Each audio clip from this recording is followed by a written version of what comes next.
Hi Erica, I'm Jessica Vixie, and I'm going to show you your how-to video. So these are your colors. You have baby watermelon, ash is your contour, amber is your main color, and white peach is your brightening highlight. So I noticed you didn't get a brush, so I'm going to use just two of my favorites and maybe whatever you have are close to these. So I have the 3D and I have the detailed. And so the detailed I love for contour because it's kind of like thin and long and it has this beautiful little end that I can get into my under eye. This one has, you can do the under eye with this guy and all of your nose contour and lip contour and stuff. And then this one's really nice for a light coverage for your whole face, or it's amazing for the blush. That's a lot of information, but I don't know which brush you own or any brush that's similar to these. So I'm going to try to use both of them. The thing that is different about our brushes, I guess, is that they're made for cream, so they don't pick up too much makeup and they never get gummy. So they always drop all the makeup on your face so we don't waste the makeup. So just keep an eye out that it's going on properly. Excuse me. And if it is, then your brushes are probably fine. So I'm going to start with your contour ash, and I'm going to use the detailed. So with any brush that you have, you're brushing the end of the brush too. So you don't want the whole brush. You just want the edge of the brush because we want a nice thin line. And we're going to go from the top of our ear towards the bottom of our nose. So it's nice and high. It's not in that dip. It's actually just above the dip of our cheek. And I just do a line. You can do dots with your fingers if you like the cheetah hack. And the more you brush it, the less you have to blend later. So top of the ear towards the bottom of the nose, keep it nice and high. You're not really following your cheekbone, you are creating a new cheekbone, which is what's so fun about contour. Now I'm going to brush the whole thing through, and I'm going to go from the part of my hair to the top of my ear. I'll grab a little bit more so you can really see. Part of my hair to the top of my ear. I have too much on my brush, so I'm also going to go and do under my ear and on my chin here. If you have jowls, you want to go a little bit on top of them. If you don't, you want to go right underneath the chin. And we're just framing the face. So these four colors give so much dimension. It's not just like a flat sheet. It's actually just going to match your chest so perfectly. Okay, now that we've done that, I'm just going to drag this contour. I'm going to brush it and I'm going to pull it back into my hairline. So we're just pulling that back, blending it out. The more you brush the makeup, the more it just falls into your pores and blends out. So the more you brush it, the lighter it's going to get. So if you want more dramatic contour, just don't brush it as much. So there we go. Next, maybe I'll use, you know what, I'm going to continue using this brush.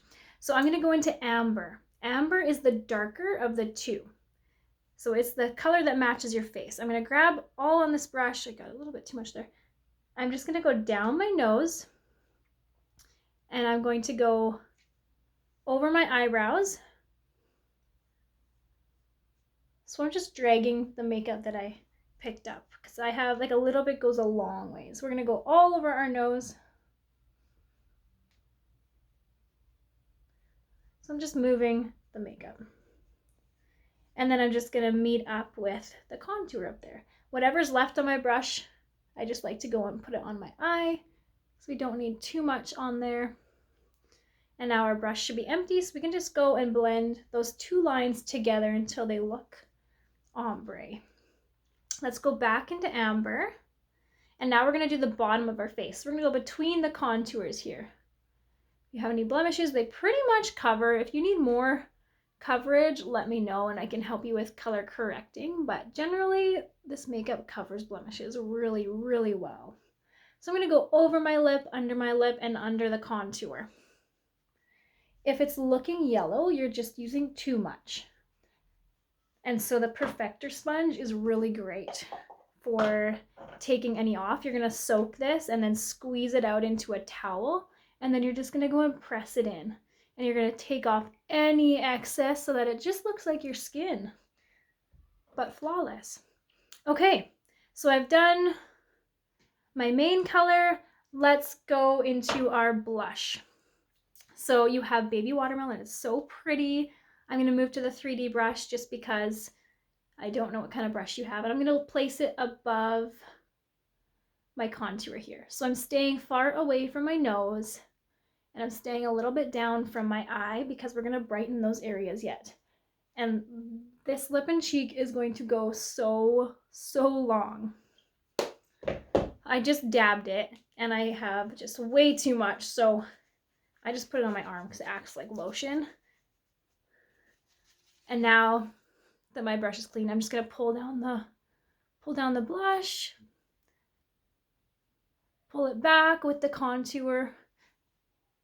So you can circle, you can pull, you can brush, whatever you want to do until you are happy with the color. And then I just go and use the other end and I just blend in the edges until I like the brightness of the pink. Okay, last step here is your brightening highlight. I'm going to flip to the small side and I'm just going to grab a little bit of white peach and I'm going to drop it right under my eye there. And whatever's left on your brush, just put it down your nose. You can go down the whole center of your face. And then I draw this down my nose, under my eye. Be nice and gentle under this area. And then I just fan it out. And this is honestly the magic. This is where your eyes just get lifted. And your whole face gets brightened. All right. There you have it. So if you need extra blending, just go with a fluffier brush and just blend, or whatever brush you have, and just blend it all, or wet your perfector sponge and just press all that makeup in, especially under the eye. There are so many fun things you can do with contour, brightening, highlight, even the lip and cheek. You can check out my page if you want to see more in-depth stuff. I'm about to post a lip plumping video, but I don't want to confuse you too much today. Also, your lip and cheek goes on your lips. So if you find baby watermelon is too pink, you can add any of these 3 colors to it. So if I add my brightening highlight, it makes it like a nice baby pink. If I add my contour, it adds a darker color to it. So you can change the lip colors just by adding other things. And even if you have more than 1 lip color, you can add the 2 lip colors together to make lots of lip colors. Please let me know if you're having any issues. If the color isn't absolutely perfect, let me know. And I'm excited to see what it looks like for your first application. See you!